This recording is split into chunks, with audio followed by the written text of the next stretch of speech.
চিংড়ির রেসিপি আপনারা অনেক খেয়েছেন, কিন্তু এই রকম মাখা মাখা আলু চিংড়ির রেসিপি একবার করে খান, এর স্বাদ কিন্তু সত্যি বলছি ভুলতে পারবেন না।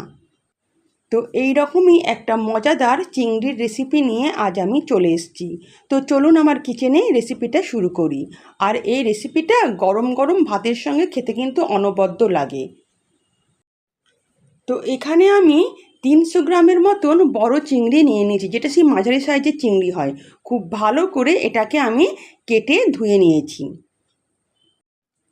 এখন একটা পাত্রের মধ্যে আমি চিংড়ি মাছগুলো নিয়ে এখানে সামান্য নুন আর হলুদ দিয়ে প্রথমে মেখে নেব, তারপর আমি এটাকে হালকা করে তেলে ভেজে নেব।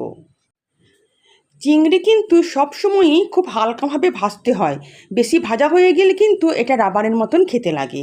তাই এটাকে জাস্ট আমি কিছুক্ষণের জন্য তেলে একবার নাড়াচাড়া করেই আমি তুলে নেব।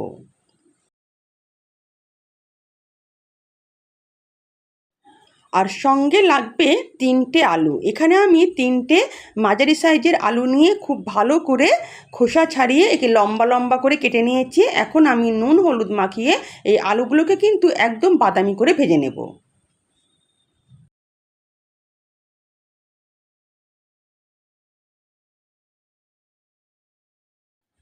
চিংড়ি আলু রান্নাটা আমি কিন্তু পুরোটাই সর্ষের তেলে করব, আপনারা চাইলে সাদা তেলে করতে পারেন। তো প্রথমেই কড়াই বসিয়ে দিয়ে তার মধ্যে আমি 1 চামচের মতন সর্ষের তেল নিয়ে নিলাম, কারণ চিংড়ি ভাজতে কিন্তু খুব বেশি তেলের দরকার হয় না। তো তেল আমি গরম হতে দিলাম। তেল গরম হয়ে গেছে, এখন এর মধ্যে আমি চিংড়িগুলোকে দিয়ে হালকা করে ভেজে আমি কিন্তু তুলে নেব।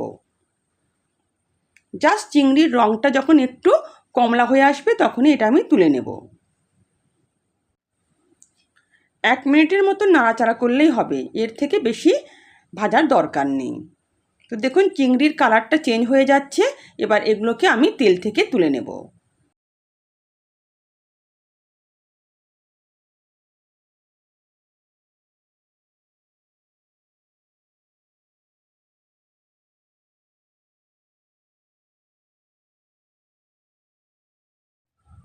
ওই একই কড়াইয়ের মধ্যে আমি আরও 1 চামচের মতন সর্ষের তেল নিয়ে নিলাম।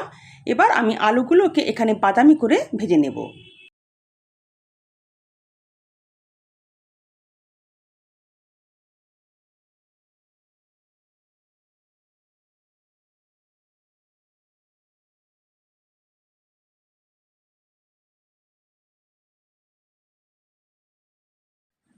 আলুগুলোকে আমি বাদামি করে ভেজে নিয়েছি, এখন এগুলোকে আমি তেল থেকে তুলে নেব।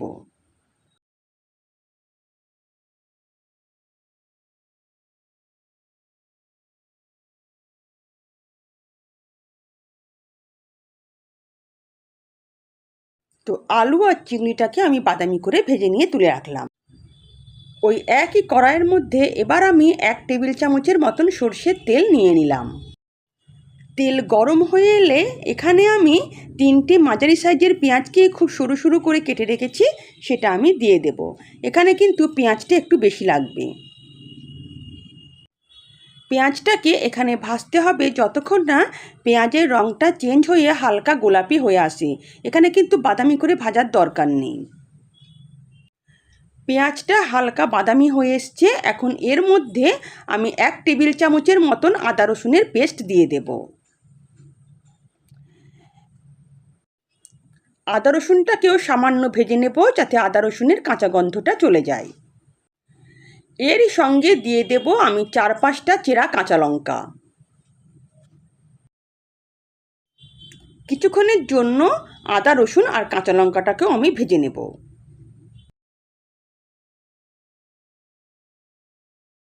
1 মিনিটের মতন আদা রসুন আর কাঁচা লঙ্কাটাকে ভেজে নেওয়ার পর এর মধ্যে আমি 1/2 চামচের মতন হলুদ গুঁড়ো দিয়ে দিলাম। দিয়ে দেব 1/2 চামচ জিরে গুঁড়ো, সঙ্গে দেব 1/2 চামচ ধনে গুঁড়ো, আর দেব 1/2 চামচের মতন কাশ্মীরি রেড চিলি পাউডার। এটা শুধুমাত্র আমি রঙের জন্য দিলাম, আপনারা চাইলে কিন্তু এই Kashmiri red chilli powder skip করতে পারেন। স্বাদ মতো লবণটাও দিয়ে দেব। এবার মশলাগুলো যাতে পুড়ে না যায় তার জন্য এখানে সামান্য একটু জল দিয়ে দিলাম। এবার ভালো করে মশলাটাকে আমি কষাতে থাকবো, ততক্ষণ কষাবো যতক্ষণ না মশলা থেকে তেল আলাদা হয়ে আসে।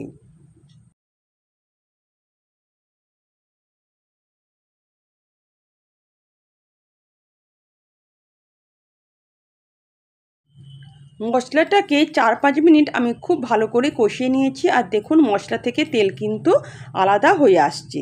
এখন এর মধ্যে ভেজে রাখা চিংড়ি আর আলুটা দিয়ে দেব।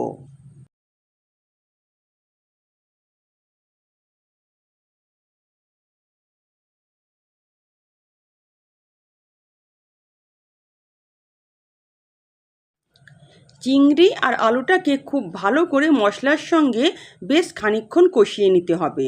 যত কষানো হবে তত কিন্তু এই রান্নার স্বাদ বেড়ে যাবে। এখানে কিন্তু এখন আমি কোনো প্রকার জল দেবো না, আমি কিছুক্ষণ এটাকে কষাতে থাকবো।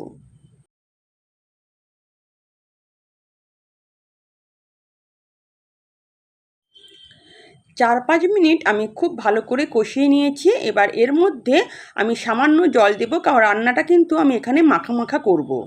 খুব কিন্তু ঝোল ঝোল হলে রান্নাটা খেতে ভালো লাগবে না। এখানে আমি হাফ বাটির মতন জল দিয়ে দেব। আরও সামান্য একটু জল দেব, যাতে মাখা মাখা হয়ে আলুটা আর একটু সেদ্ধ হয়ে যায়। জল দিয়ে একবার হাতা দিয়ে ভালো করে নেড়ে দেব, তারপর এটাকে আমি ফুটতে দেব। দেখুন আমি কিন্তু খুব বেশি জলের ব্যবহার করিনি।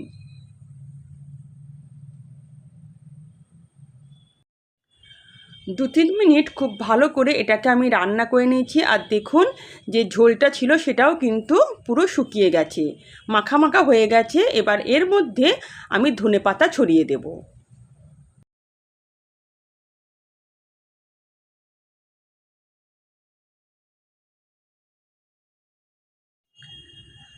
ধনেপাতা ছড়িয়ে দিয়ে একবার নাড়াচাড়া করলেই কিন্তু রান্না আমার কমপ্লিট। এটা গরম গরম ভাতের সঙ্গে খেতে কিন্তু দুর্দান্ত লাগে।